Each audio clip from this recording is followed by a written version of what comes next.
Welcome everyone, my name is Troy Anderson and I will be presenting on integrating technology in the post-secondary classroom. Since technology is the application of science, especially to industrial or commercial objectives, faculty members and student teachers need to recognize the importance of student learning. Specifically how to use technology and have enacted technological standards integrated into the curriculum for every subject. Technology in the classroom today range from a wide array of cell phones, iPads, tablets, wireless recorders, cameras, videos, laptops, and other electronic gadgets. Earlier we all agreed that technology can improve the level of instruction, so we had a unanimous yes here. But now I want you to carefully think about how can the integration of technology address some of the problems in our classroom. As soon as you have an answer, please feel free to text this to 620-238-2414. Wow, first person, assist students with learning concepts, preparing students for the future, keep student focused for longer periods of time, it makes students more excited to learn, and it enables students to learn at their own pace. You all did a great job in contributing to today's brainstorming activity, and one of the things that we want to do is look more at how we're going to integrate specifically technology and how we're going to align these to some of the concepts that you've already brainstormed. In an overview, as we look to focus on technology integration at the post-secondary level, both faculty and teachers in training must first understand what technology integration is. This is the use of technology to one, introduce, to reinforce, to extend, to enrich, to assess, and remediate students' mastery in the area. It is not creating and showcasing a PowerPoint in the classroom as previously taught. As faculty and student teachers, we must now seek ways to improve the teaching and learning process through changing the way that we do things. I think John Dewey captured it best when he said, if we teach today's students as we taught yesterday's, we rob them of tomorrow. The very acceptance of change is a major requirement for technology integration. Technology is continuously changing. It is an ongoing process. It demands continual learning. Change is not always easy. The initial human reaction to change is resistance.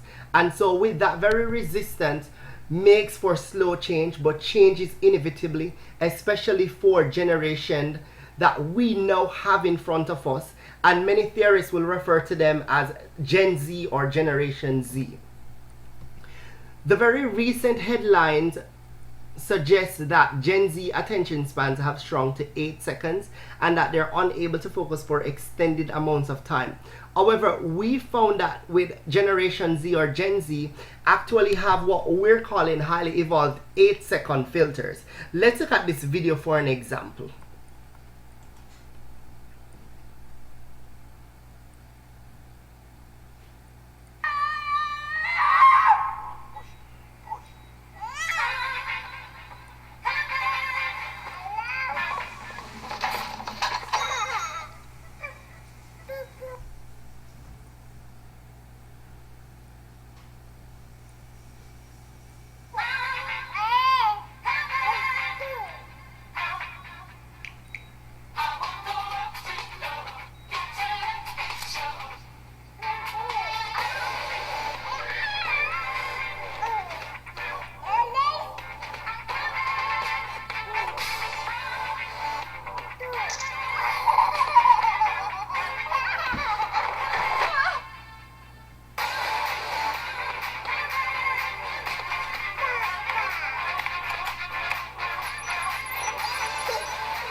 Now, with Gen Z, all this simply means for the classroom teacher is that when it comes to technology, they rely heavily on trending pages within apps to collect the most popular and recent content. And so we find that even as we move forward, that for many teachers here, what this becomes is an uphill struggle in terms of pushing for adaptive problem solving, collaborative communication, and digital fluency. all of which comes as a part of the Common Core and paths to the 21st century success. It is this very Common Core design that has led to a push in our 21st century college and career skills focus. Almost all workers in business, industry, government, and education are now required to use technology. The very technology skills and knowledge that students gain in the classroom will create a foundation for the technology skills and knowledge they will need in the future. The literature supports this claim as well, in that the workshop concentrates on increasing this awareness for a group of adult learners to faculty members and student teachers. In our literature review, as we advance further into the 21st century, technology is becoming more and more integrated into our society and creeping up into our traditional classrooms. On the first day of class here at the university, smartphones are now a commonplace. Tablets are replacing or substituting for computers, and laptops and social media has become second nature. The rapid and widespread adoption of these technological innovations has completely changed the way we conduct our daily lives, including how knowledge is digested and taught in our classrooms. But is it a positive change for many of us? Should we be worried about teachers and students using technology in the classroom? Let's focus a while on Gagné, who offers a cognitive approach to understanding the adult learner further, how technology will be seen in the learning context.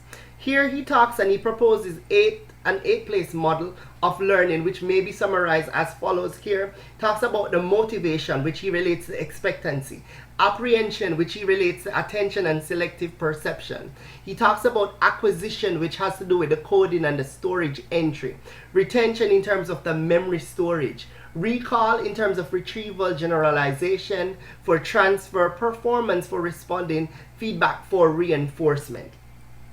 Now, many people believe that technology-enabled project learning is the new plus ultra of classroom instruction. Naturally, this only points self-directed learning theories in the direction of a cognitive strategy that we've looked at in terms of what Gagné had to say. But this also underlines some of the self-directed learners' motivation when technology is also integrated. Through these very projects, students acquire and they refine their analysis and problem-solving skills in relation and in alignment to the Common Core standards that we just looked at also. Now, in these themes, they also find, they also process, and they synthesize the information that they found online. So this also becomes another benefit for that. Let's look specifically at some technology applications for the classroom, and looking, as I said before, we're focusing on FCS. Some of the things that I've used in my classroom are going to be EDUC845, and I've just kind of given a synopsis as to what that is and how I've used it as a teacher to enhance the teaching and learning proper. Another thing that I've also done is Puppet Pals, Teach Aid, Visual Budget. I've also used Blend Space, Home Design, SoundCloud, which the students really love in terms of creating audiobooks for their own classroom, as well as faculty members have also used this to record texts and different chapters that they may need for their classrooms as well. I've also used TeacherKit, Student Callout, Edmodo, BookPress, WordLens, QuizLizard, MiniCapture, and the Knot. In addition to Voice Changer, Payoff Track, GroupMe, and GroupMe comes as another text messaging app which only keeps my students informed as to what we're going to be doing, and so I'll send out different announcements. Students are not normally going to get on the internet or check their emails every day. If it's a school email, they probably won't do that. But if you send them a GroupMe app, which is a link to their Facebook or their Twitter account or their Instagram, that is so easy to get them access to that, or even get them to check that as well and respond immediately. I've also used what is BlockFab. Now, you might ask, one of the reasons, and I will go ahead and I will summarize why I integrate any of these applications and softwares in my own classroom. One, technology provides for students, and in saying that, I want you to understand that by learning the use of technology in the classroom, both teachers and the students will develop skills essential for the 21st century. But more than that, students will learn the critical thinking and workplace skills they will need to be successful in their futures. Another thing here that I want to look at is technology gives approaches, and we can look at this from an instruction perspective, whereby the use of computers to look up information, data, is a tremendous time saver, especially when used to access a comprehensive resource like the internet or to conduct research. This very time-saving aspect can keep students focused on a project much longer than they would with books and peer resources, and it helps them develop better learning through exploration and research. Again, promoting what we call technological literacy, information literacy, and visual literacy as well. Another thing that I wanted to point out from a teacher's perspective here is technology increases that teacher productivity.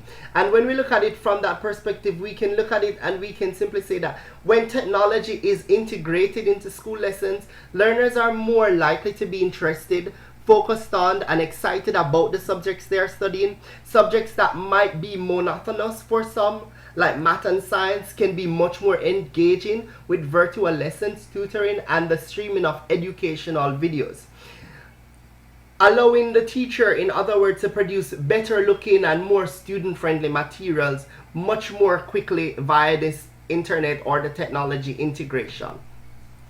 Now, how do I plan to share this information here? I plan to go ahead by using several of these services that you might note to the side here.